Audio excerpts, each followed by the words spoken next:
Nagbabalik na naman ang inyong tagapaglingkod ng mga balita at pawang katotohanan lamang. Naging mainit nga na usapin sa mundo ng social media. Talaga naman hindi nga nakawala itong sikuting ng norte na ito at di Satanas at Tambalslos. Matapos ngang lumantad ang mga witnesses sa kanilang mga kababalaghan na ginagawa sa bansang Pilipinas. Dito nga natin mapapatunayan na talagang hindi nga tatantanan ang mag-asawang ito hanggat hindi nga sila sumusuko at umaamin sa kanilang mga kabalbalan na ginagawa sa bansang Pilipinas. Ngayon nga ay talagang maraming netizen ang nag-aabang na mapaparusahan nga itong sikuting ng norte na ito dahil hindi na talaga makatarungan ang kanyang ginagawa sa bansang Pilipinas. Ayon pa nga sa mga netizen na dapat magkaroon ng patas na paglilitis, mga imbestiga at lahat ng sangkot sa mga kaso at mga anomalya na nangyayari sa bansa natin ay dapat imbestigahan at kung mapapatunayan na may sala itong sikuting ng norte at kanyang mga kaalyado ay dapat silang ikulong at parusahan at dapat manindig ang batas ng Pilipinas dahil ang nakakalungkot na katotohanan ngayon, maraming mga pulpolitiko ang nagpapabayad ng kanilang mga prinsipyo dahil lamang sa salapi ni Kuting ng Norte. Ito ang nakakalungkot na katotohanan. Para nga sa karagdagang impormasyon, panoorin nga natin ang buong video.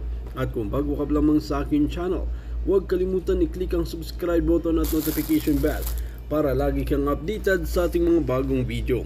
At para sa solid viewers natin dyan, maraming salamat sa walang sawang pagsuporta.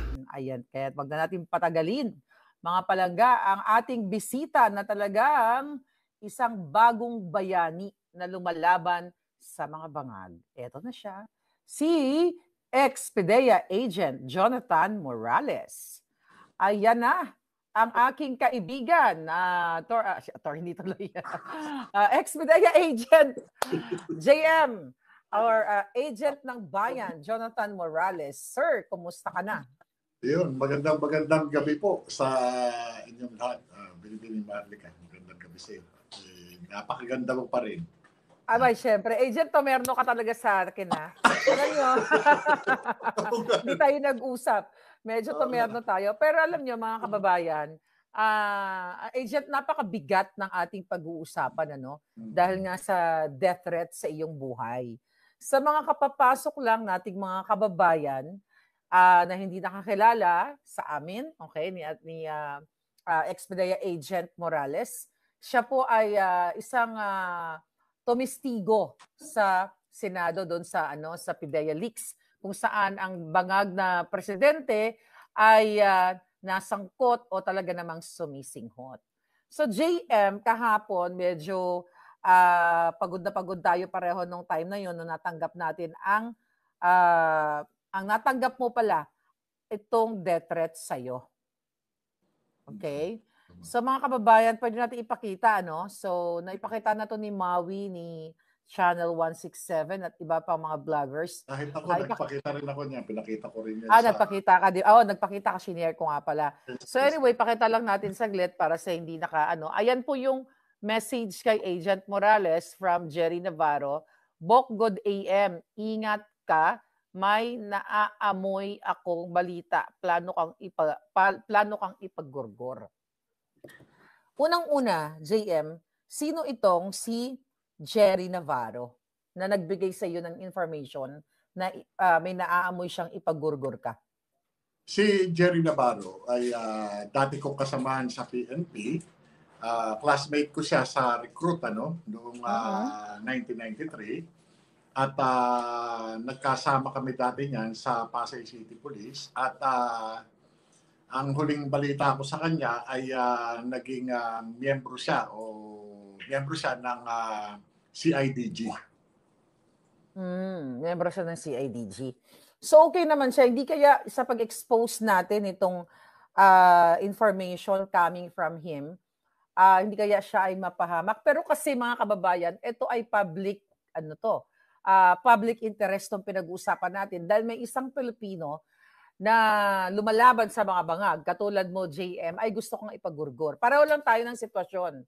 Di ba? Pareho tayo na ako rin ay gustong ipagurgor at ikaw ngayon, although alam na natin na ikaw talaga ay gustong ipagurgor. Remember, kung babalikan natin, nung ikaw ay, nung una kong in-expose yung authority to op at ang, ano yung isang papel? Yung dalawang document. Pre-op. Pre-operation report at saka authority to operate, saka yung memorandum.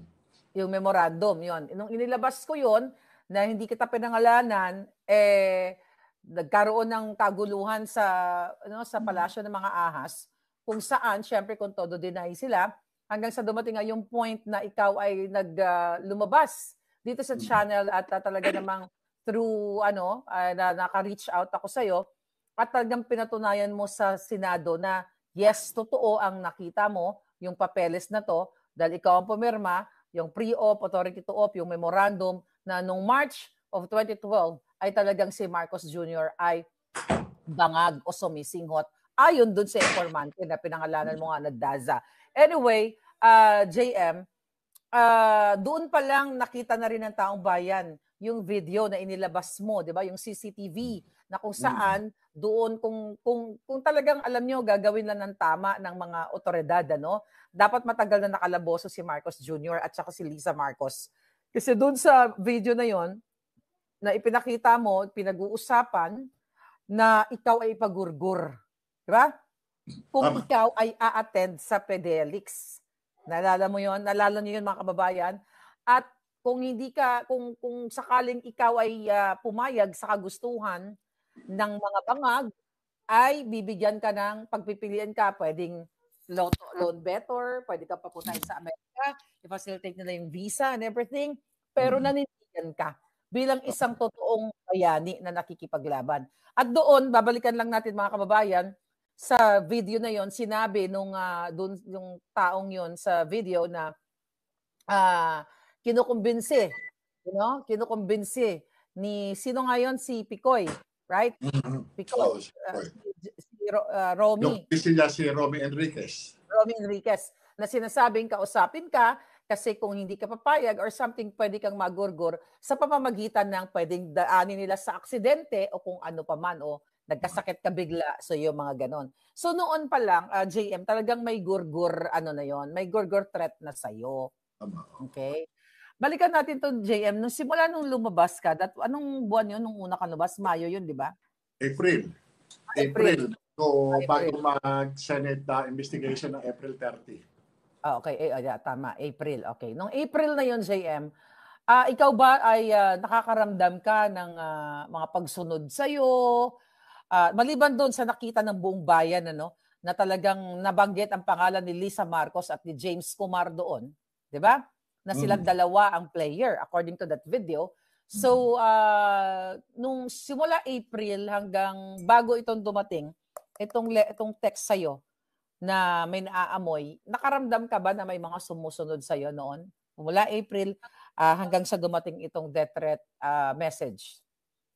Sa katunayan, talagang consistent, At sa akin naman, ang nasa isip ko, dahil nga since na itinuturing tayong kalaban na ng gobyernong Marcos, kaya naging normal na sa akin na ako ay subject ng surveillance.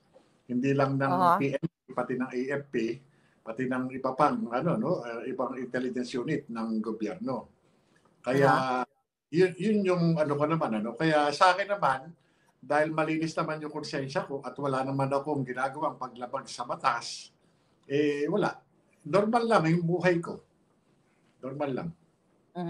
So nung natanggap mo itong death threat nga galing sa iyong dating kasamahang pulis, ano yung una mong naramdaman at anong pumasok sa isipan mo na mga pwede mong gawin nung natanggap mo itong mensaheng ito?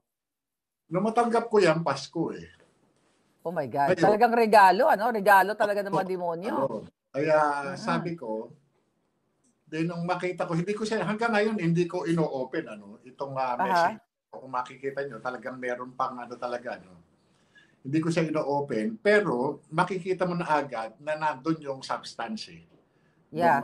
At ito ay pahiwatig, na ikaw ay nakatakdang patayin.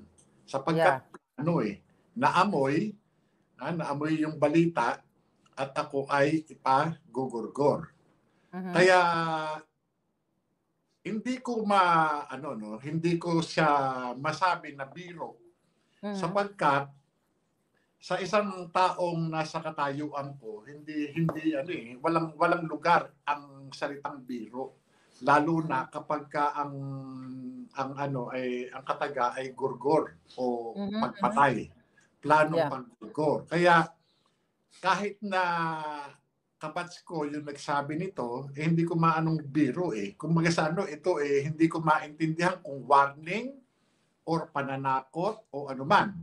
Sapagkat base dun sa ko sa kanya, meron siyang mga kwento sa akin na itong si Lisa Marcos ay mayroong parang sabihin nating bata o naging parang tao diyan sa CIDG.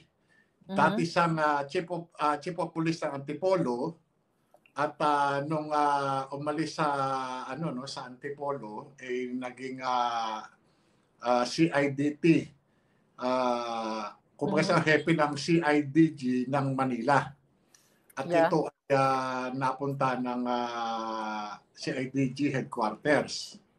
At kaya nga yung sinasabi niya ito na meron plano na paggurgur sa akin, wala akong ibang maisip na magiging operator o magiging OPR o magiging responsible dito sa operation na ito, kundi yung bata ni Lisa Marcos na sinasabi nitong aking kabats na si Jerry Navarro. At sino naman ang mag-i-interest ng buhay mo? Anyway, dahil wala ka namang kalaban, maliban dito sa expose mo or sa pag-submit mo sa iyong sarili bilang isang testigo sa Senado na talagang ang sangkot dito ay ang presidenteng adik at ang kanyang asawa na planong magpagurgur sa iyo sa pakikipagsabuatan ni Kumar based on that video na pinresent mo sa Senado. Pinresent mo yun eh. Di ba? So wala nang iba para sa taong bayan ay wala nang iba kundi ang gobyernong, ang gobyernong traidor o taksil. Sabi nga ni Elena de Vera, ganyan din pinag-graduate sa buhay ni Mr. Percy Lapid. Sino ba ang may pakana nun? Yan. So yun ang mga tanong. So syempre pag mga gantong mga kaso, ikaw bilang isang pulis, pag may mga ganitong klasong death threat sa buhay ng isang tao, hindi ba dapat ito ay inire-report? Well, it's good dahil na ipapakita natin na ipaparinig natin ngayon sa mamamayang Pilipino na ikaw ay may death threat. At tinitingnan natin yung mga anggulo at kung sino ang mga nasa likod dito. Posible na kung sino. Pero ikaw ba ay may ginawa ka ba na nag-consult ka sa abogado? Or usually ba, pag may death threat ka sa Pilipinas, usually ba dapat pumupunta ka sa police, ipa-blatter, i-report yung mga ganito, JM? Alam niyo, sa panahon ngayon, lalo na sa kalagayan natin, sa estado natin, walang saysay yung pagpunta sa True. police, pag-report. Kaya nga ang ginawa ko dito ay ang agad-agad na kinonsulta ko ay yung mga kasamahan ko na alam ko nagmamahal din sa akin, katulad ninyo.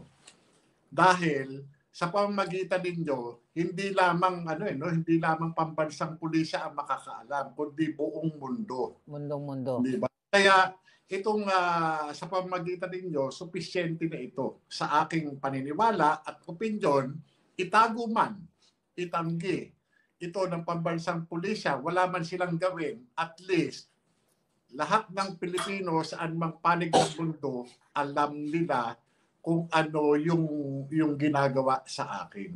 Kung anong pagbabanta ang ginagawa sa akin.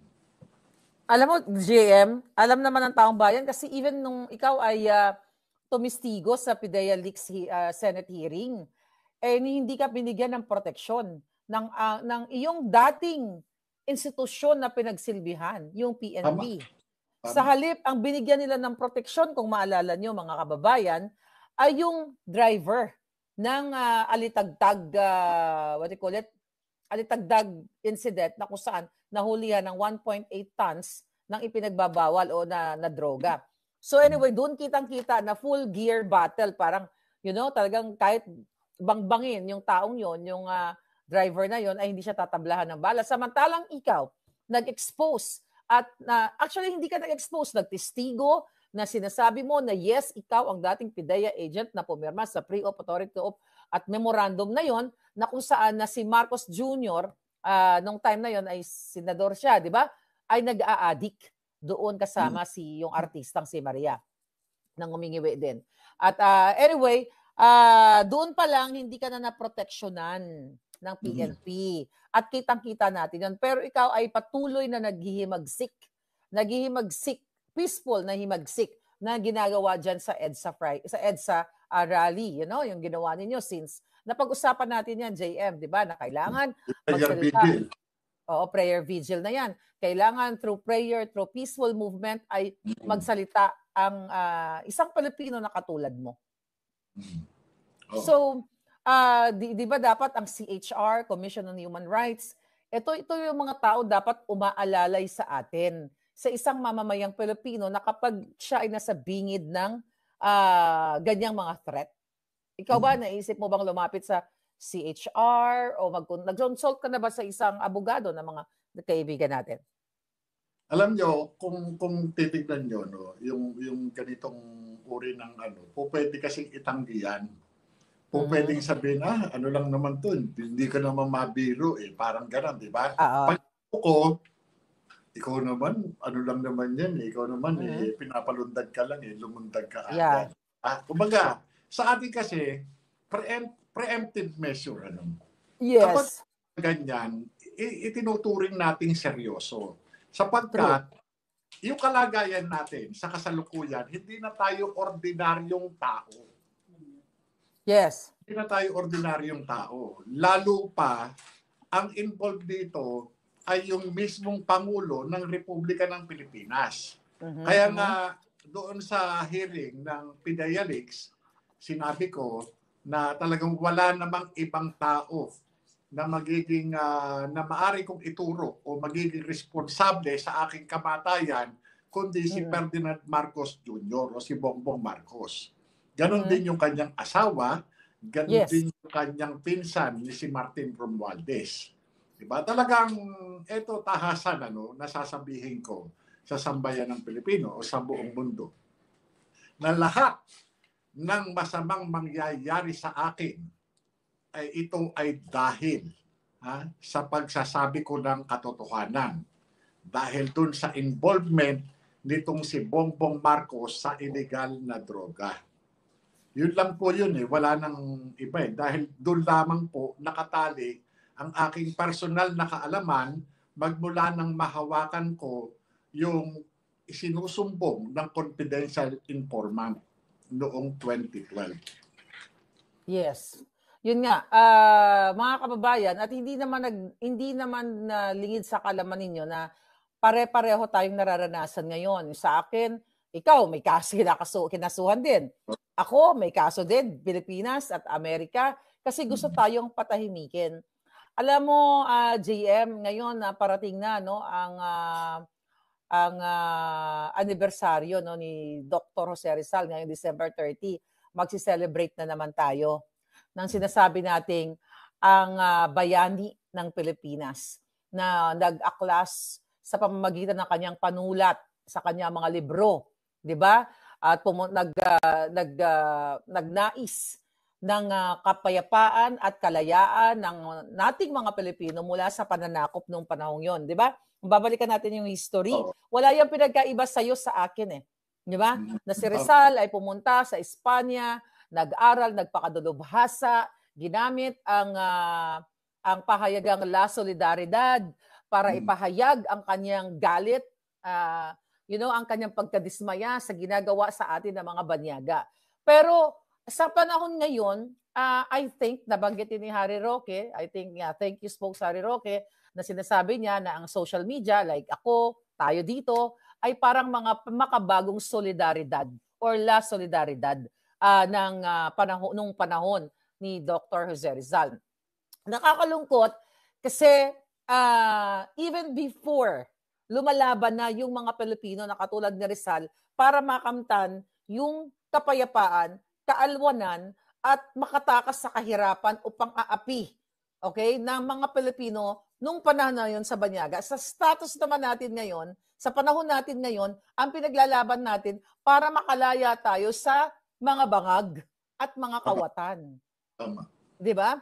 So nakakalungkot dahil nga yung mga katulad mo, okay, katulad ko, na patuloy na nagsasalita, nagpapahiwatig sa taong bayan na ito ang ginagawa sa atin ng mga taksil na namumuno sa Malacanang, na mga adik, ay pilit tayong ginagawa ng paraan para magurgur. At yan din, yan nga ang nangyayari ngayon sa'yo.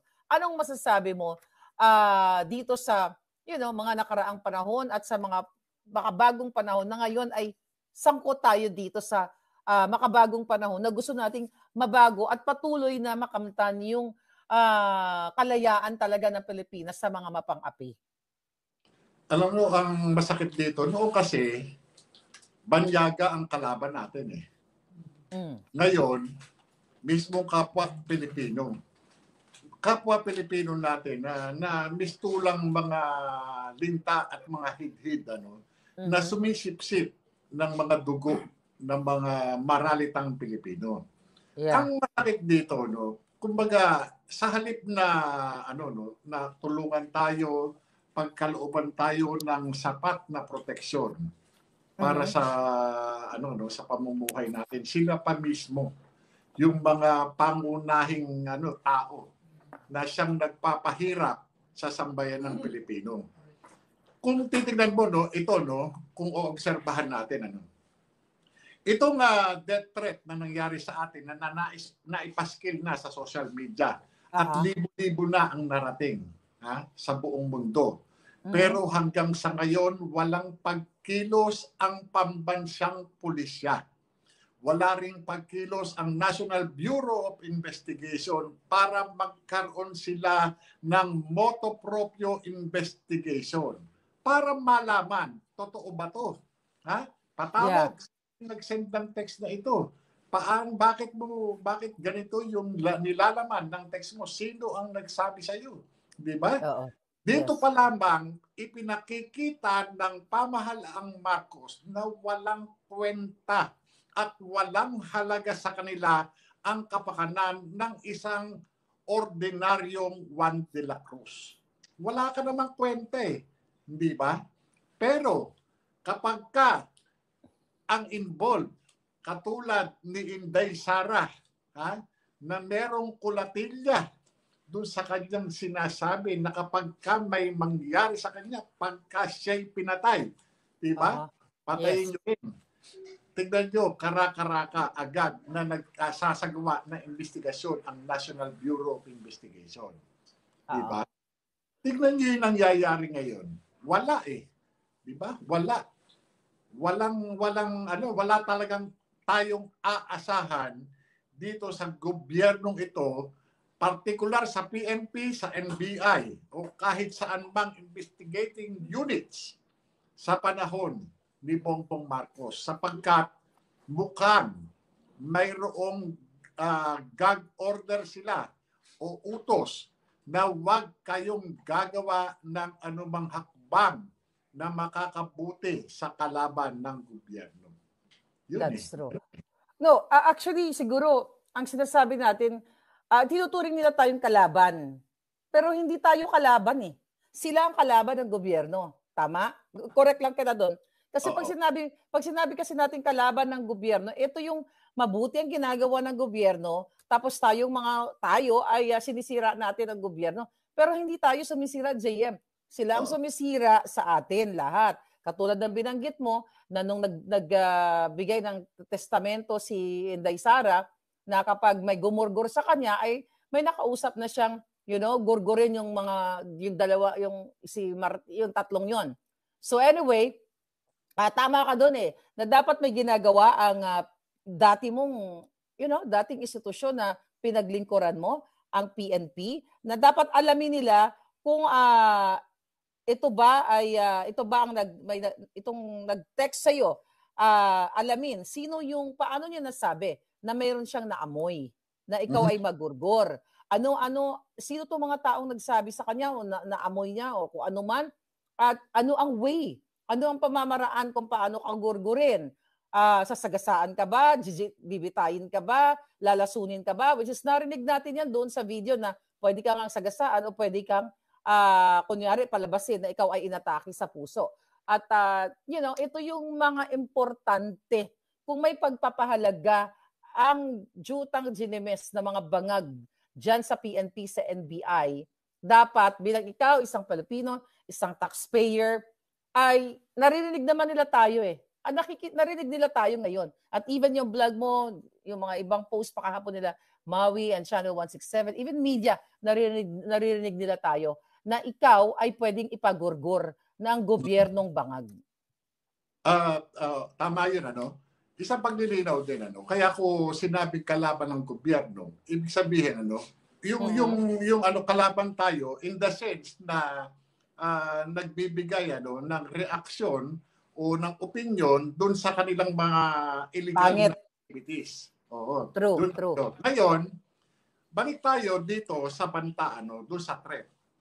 Bakit sineryoso ni Agent Morales yung text ng kanyang kabats na si Jerry Navarro, allegedly gugurgurin si Agent Morales. Sapagkat si Agent Morales ay alam ang kapasidad, ang kapabilidad nitong aking kabats, ganun din nung kanyang mga ikinukwento at sinasabi niya na maaari na utusan nitong si Lisa Marcos. Alam ko yung kapasidad nila, alam ko yung kakayahan nila, at alam ko kung ano-ano at sino-sino ang mga itinumba nila. Kaya iyan, alam ko na meron silang kapabilidad. Kaya nung matanggap ko yan, tinignan kong maigi, binasa ko ng paulit-ulit, inassess ko. Biro ba to o totoo?